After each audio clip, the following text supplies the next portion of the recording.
ஆனா இதுவரை அந்த பாம்பு யாரையுமே கொத்துனது கிடையாது. ஆனா நிறைய பேர் பார்த்துருக்காங்க. ஏன்னா இங்க நிறைய பேர் தங்குவாங்களாம். ஆனா யாருமே எதுவுமே பண்ணாதான். யார் ஆட்சியில இருந்தாலும் கோயிலை பராமரிக்கிறதுக்கு தான் முக்கியத்துவம் ரொம்ப கொடுத்துருக்காங்க இவங்க. இப்ப என்ன நடக்குதுன்னு உங்களுக்கே தெரியும். பாதில இருந்து பார்த்தா அங்க ஒரு கோயில் தெரியுது. இந்த கோயில் எப்ப கட்டினாங்களோ அப்பதான் அந்த கோயிலும் கட்டியிருக்காங்களாம்.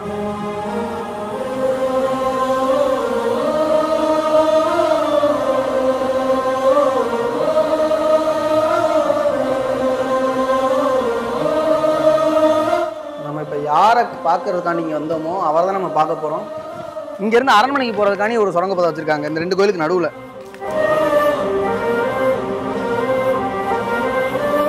ஹாய்கள் வணக்கம். நம்ம இப்போ எங்கே வந்திருக்கோம் பார்த்தீங்கன்னா ராமநாதபுரம் மாவட்டத்தில் தேவிப்பட்டினத்துக்கு பக்கத்தில் இருக்க திருப்பால்கோடி ஊருக்கு தான் வந்திருக்கோம். 1000 வருஷத்துக்கு பழமையான சிவன் கோயில் ஒன்று இருக்குன்னு சொன்னாங்க. அதை பார்க்க தான் நம்ம இப்போ வந்திருக்கோம். இதை பார்க்கறதுக்கு முன்னாடி கண்டிப்பாக ராம்நாத் டாக்கீஸ் சேனலை சப்ஸ்கிரைப் பண்ணிக்கோங்க. மறக்காம பெல் ஐகானை கிளிக் பண்ணுங்க. அப்போ தான் நாங்கள் போகிற வீடியோ உங்களுக்கு வரும்.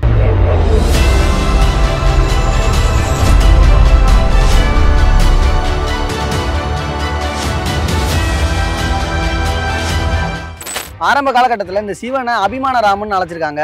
அதுக்கப்புறம் நாளடைவில் மந்திரநாத சுவாமின்னு அழைச்சிக்கிட்டு இருக்காங்க. இப்ப வர இந்த சிவபெருமான் சுயம்பா உருவாயிருக்காரு. அந்த காலகட்டத்தில் ஆட்சி புரிந்த சோழர்கள் தான் இந்த கோயில் எடுத்து கட்டியிருக்காங்க 11ஆம் நூற்றாண்டுல.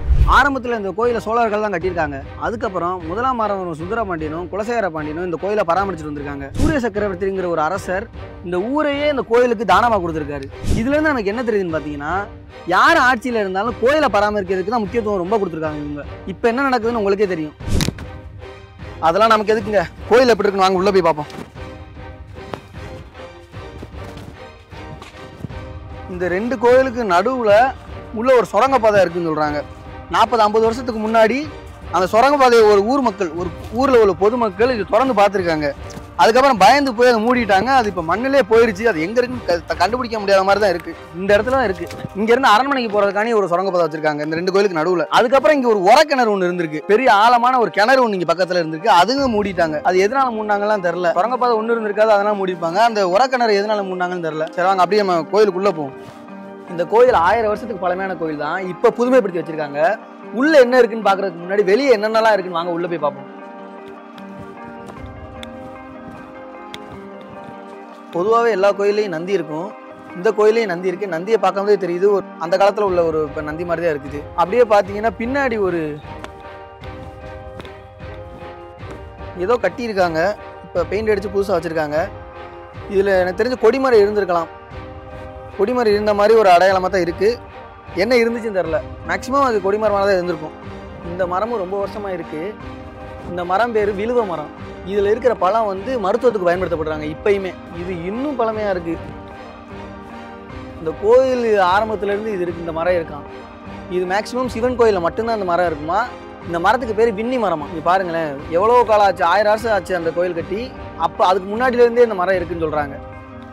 ரொம்ப பட்டு போய் இதில் உள்ள இலையை தான் சாமிக்கு மாலையாக தொடுத்து போடுறாங்களாம். ரொம்ப பயங்கரமாக இருக்குது இந்த மரம் பார்க்கும்போது. இந்த மரம் 1000 வருஷத்துக்கு மேலேயே இருக்குது. அதனால் இது எப்போ வேணாலும் பட்டு போகலாம், எப்போ வேணாலும் விழுகலாம். அப்படிங்கிறனால அதே மாதிரி ஒரு மரத்தை இங்கே நட்டுருக்காங்க. இது 1000 வருஷத்துக்கு அப்புறம் அந்த மாதிரி ஆயிரும். அதுக்காண்டி தான் இப்போ முன்னெச்சரிக்கையாக வச்சு நடவடிக்கை எடுத்திருக்காங்க. ஆக்சுவலாக நம்ம அங்கே ஒரு நந்தி பார்த்தோம். இங்கே ஒரு நந்தி அதை விட பழமையாக இருக்குது. இதை எடுத்துகிட்டு தான் அதை வச்சிருக்கலாம்னு நினைக்கிறேன். ஏன்னா இதை பார்க்கும்போது பாருங்களேன், எதுவுமே இல்லாமல் அன்ஷேப்பாயிருச்சு.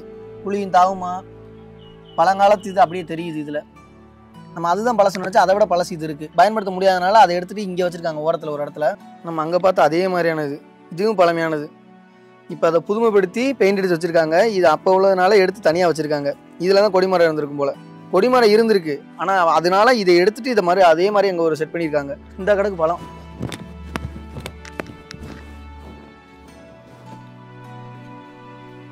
இந்த பழத்தை தான் மருத்துவத்துக்கு பயன்படுத்திக்கிட்டு இருக்காங்க. இப்போ வர விழுவ மரத்து காய் தான் இது. அதில் உள்ள காய் பழமாக வச்சு இல்லை கீழே விழுந்து கிடந்துச்சு, எடுத்து சாப்பிட்டேன். வேப்பங்காய் கசக்கும்ல, அதை விட பயங்கரமாக கசக்குது. இது நல்லா பழுக்கலை போல், அதனால தான் இப்படி இருக்குது. இங்கே நிறைய கல்வெட்டுலாம் இருக்குது. சொன்னாங்க கல்வெட்டு இருக்குன்னு. இப்போ பெயிண்ட் எடுத்தனால ஒன்றும் பெருசாக தெரியலை. என்ன எழுதுறீங்க? தா ரூ பா நா எல்லாமே ஒரு கோர்வையாக நமக்கு புரிய மாட்டேங்குதா, தெரிய மாட்டேங்குதான்னு தெரியல. 1000 வருஷத்துக்கு முன்னாடி எழுதுனால நமக்கு அது தமிழ் எப்படி ப்ரொனன்சியேஷன் பண்ணாங்க, எப்படி இது பண்ணாங்கன்னு நமக்கு தெரில. அதனால் அவங்களுக்கு தெரிஞ்ச இதில் தான் எழுதியிருப்பாங்க. தொழில் ஆராய்ச்சி தான் இதை வந்து கண்டுபிடிக்கணும் என்ன எழுதியிருக்குன்னு. கண்டுபிடிச்சிருப்பாங்க ஏற்கனவே, உங்களுக்கு தெரில. பாருங்க நிறையா இருக்குது. ஐ, தா, உ, ரா, நா,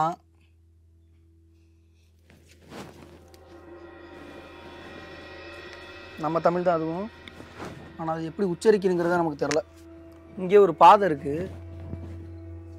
இந்த பாதையிலேருந்து பார்த்தா அங்கே ஒரு கோயில் தெரியுது. இந்த கோயில் எப்போ கட்டினாங்களோ அப்போ தான் அந்த கோயிலும் கட்டியிருக்காங்களாம். அங்கே வந்து அம்பாள் இருந்திருக்காங்க. இப்போ அது இடிஞ்சு போனனால அந்த அம்பாளை தூக்கி இப்போ உள்ளே வச்சுருக்காங்க. நம்ம உள்ளே போகும்போது அந்த அம்பாளை பார்ப்போம்.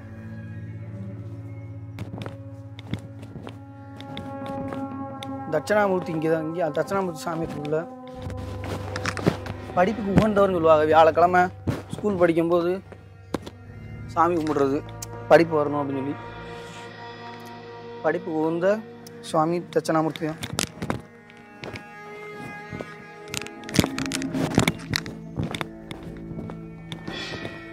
விநாயகர் இருக்கார் இங்கே கோயிலோட லெஃப்ட் கார்னரில். எப்பயுமே கோயிலுக்குள்ளே வந்தோன்னா முதல்ல விநாயகரை கும்பிட்டுட்டு தான் நம்ம அடுத்து எந்த சாமினாலும் கும்பிடுவோம். அந்த அமைப்பில் தான் அப்பயே கட்டியிருக்காங்க. விநாயகருக்கு தனியாக மூஞ்சில் வந்து தனியாக வச்சுட்டாங்க. எப்பயும் காலுக்குள்ளே சுற்றிக்கிட்டு இருப்பார். இங்கே தனியாகவே அவருக்கு ஒரு இது வச்சுட்டாங்க தனியான. விநாயகரை பார்த்துட்டோம். அடுத்தவங்க முருகர் தான் இருப்பார். அந்த முருகரையும் வழிபட்டுட்டு அப்படியே கோயிலுக்குள்ளே போயிடுவோம்.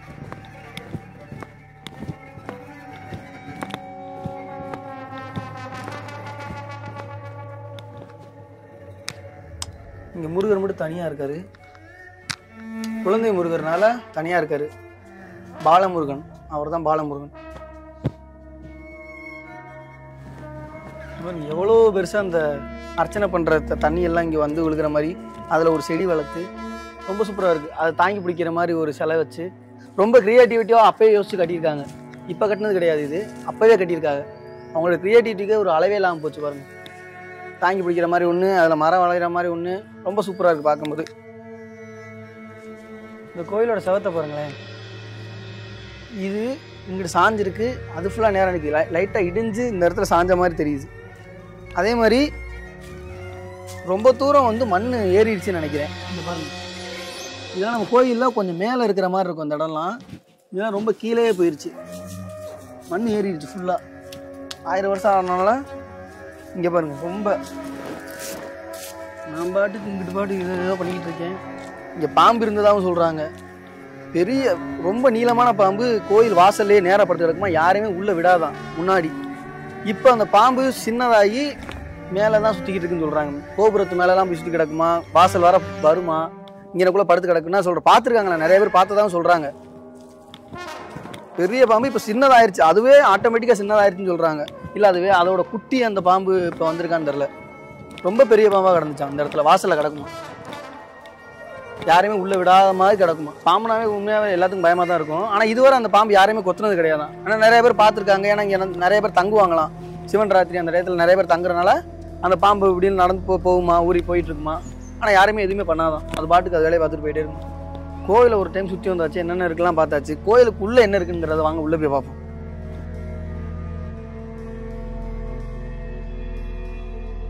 இந்த கோயில் 11, 12ஆம் நூற்றாண்டில் கட்டப்பட்ட கோயில்.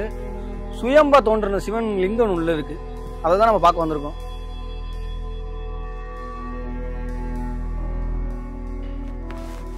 வெளியே பயங்கரமா வெயில் அடிக்குது. ஆனால் உள்ள வந்தோன்னா அந்த தெக்கையே தெரியல, ஒரு மாதிரி கூலிங்கா இருக்கு. அந்த மாதிரி ஒரு அமைப்பு தான் கட்டியிருக்காங்க. கூலிங்கான கல் ரொம்ப அற்புதமாக கட்டியிருக்காங்க. அந்த கல் தான் இதோட கூலிங்கான ஒரு விஷயமா இருக்குன்னு நினைக்கிறேன். அப்படிதான் இருக்கு, ரொம்ப அழகா கட்டியிருக்காங்க. இதெல்லாமே ஒரே கல்லில் செதுக்கியிருக்காங்க, தெரியுதா? ஒத்த கல்லில் தான் எல்லாமே செதுக்கியிருக்காங்க. பாட்டு பாட்டாக வைக்கல, முழு கல்லில் அப்படி அப்படியே செதுக்கியிருக்காங்க ஷேப்பாக. நல்லா இருக்கும் பார்க்கும்போது.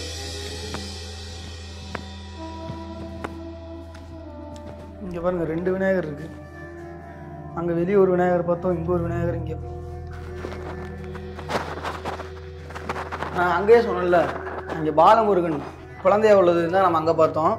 இங்கே வந்து வள்ளி தெய்வானையோட சேர்த்து ஒரு முருகர் இங்கே இருக்காரு.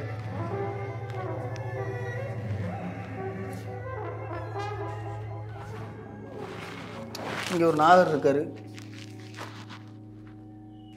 இங்கே சிவனை வரைஞ்சி வச்சுருக்காங்க யாரோ, ரொம்ப அழகாக வரைஞ்சிருக்காங்க. அந்த நடன கோலத்தில் வரைஞ்சிருக்காங்க. நல்லா இருக்கு உண்மையாகவே.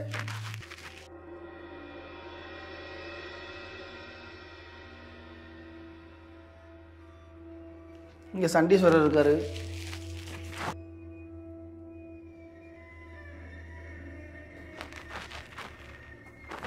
காலபைரவர், சந்திரன்.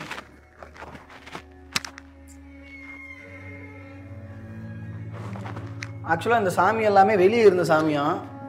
இப்போ வேலை நடந்துக்கிட்டு இருக்கனால எல்லா சாமியும் உள்ளே வச்சுருக்காங்க. இது வேலையெல்லாம் முடிஞ்சதுக்கப்புறம் இப்போ கும்பாபிஷேகம் வைக்க போகிறாங்களா அந்த கோயிலில். அந்த கும்பாபிஷேகம் வைக்கும்போது எல்லா சுவாமியும் எங்கெங்கெல்லாம் இருந்துச்சோ அங்கங்கே இருந்த இடத்துல அங்கேயே வச்சுருவாங்கன்னு நினைக்கிறேன்.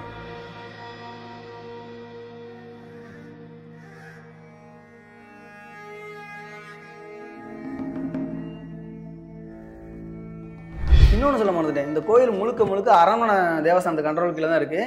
அதுக்கப்புறம் ராமநாதபுரம் சிவனடியார்களும் திருப்பாலக்கோடு சிவனடியார்கள் தான் இந்த பராமரிப்பெல்லாம் பண்ணிக்கிட்டு இருக்காங்க. இது வரைக்கும் ரொம்ப சூப்பராக பண்ணிக்கிட்டு இருக்காங்க. எல்லாமே நல்லா பராமரிக்கிறாங்க. பெயிண்ட்லாம் அடித்து ரொம்ப சூப்பராக வச்சுருக்காங்க இந்த கோயிலை. இந்த கோயிலில் எது பண்ணாலும் ராமநாதபுரம் தேவஸ்தானத்தில் பெர்மிஷன் வாங்கிட்டு தான் இங்கே எதுனாலும் பண்ண முடியும். அவங்க பெர்மிஷன் வாங்கினதுக்கு அப்புறம் தான் இந்த திருப்பாலக்குடி சிவனடியார்களாக இருக்கட்டும், ராமநாதபுரம் சிவனடியார்களாக இருக்கட்டும் அவங்களோட பணியை செய்ய முடியும் போல. ஸ்ரீ நல்லமங்கை அம்பிகா. நான் அங்கே ஒரு இடிஞ்சு போன ஒரு கோயில் மாதிரி ஒன்று காமிச்சல, இந்த சாமி வந்து அங்கே தான் இருந்திருக்காங்க. அங்கே எல்லாம் இடிஞ்சனால இங்கே இப்போதைக்கும் தற்சமயத்துக்கு வச்சுருக்காங்க. கும்பாபிஷேகம் வைக்கும் போது அதை எப்போ ரெடி பண்ணுறாங்களோ அதுக்கப்புறம் தான் கும்பாபிஷேகம் வைக்க போகிறதா சொல்லியிருக்காங்க. அப்போ இந்த சுவாமி அங்கே போயிடும். நம்ம இப்போ யாரை பார்க்கறதுக்காண்டி இங்கே வந்தோமோ அவரை தான் நம்ம பார்க்க போகிறோம்.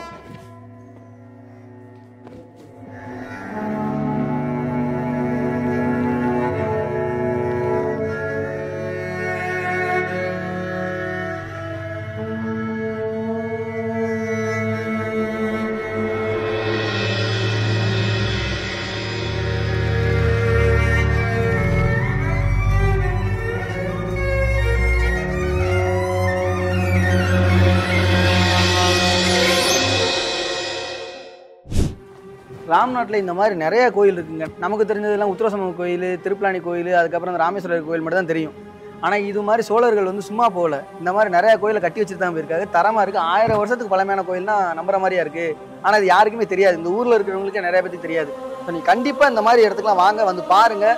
நம்ம இது மாதிரி நிறைய வீடியோ போட போகிறோம். இந்த மாதிரி வீடியோ பார்க்குறது கண்டிப்பாக ராம்நாட் டாக்கீஸ் சேனலை சப்ஸ்கிரைப் பண்ணிக்கோங்க. மறக்காமல் பெல் ஐகானை கிளிக் பண்ணுங்க. அப்போ தான் இந்த மாதிரி வீடியோலாம் உங்களுக்கு வரும். சோழன் அங்கே போகும்போது சும்மா போகல,